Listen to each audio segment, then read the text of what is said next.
Welcome back to RK kitchen. இன்றைக்கு நாம் செய்யப்போவது ஆப்பம் என்ற ரெசிபி. இதற்கு அரிசி, தேங்காய், புழுங்கரிசி, பச்சரிசி, வெந்தயம், உளுந்து பருப்பு ஊற வைத்து 6 மணி நேரம் கழித்து அரைத்து வைத்து கொள்ள வேண்டும்.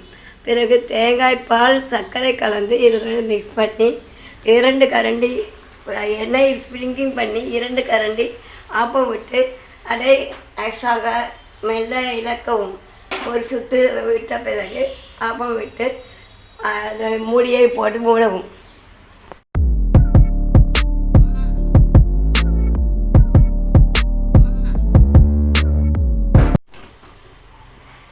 பொட்டு பொட்டாக புள்ளி வந்த பிறகு மூடியை போட்டு 5 நிமிஷம் மூடிய பிறகு எடுக்கும்.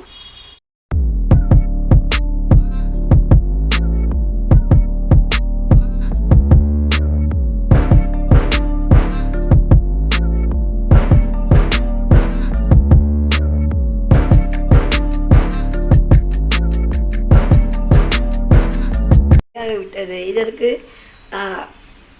இதற்கு குருமாவுடன் தொட்டுக்கொண்டு சாப்பிட்டால் நன்றாக இருக்கும். வெள்ளை குருமாவுடன். பிடித்திருந்தால் லைக் பண்ணுங்கள், ஷேர் பண்ணுங்கள், கமெண்ட் பண்ணுங்கள், சப்ஸ்கிரைப் பண்ணுங்கள். தேங்க்ஸ் ஃபார் வாட்சிங்.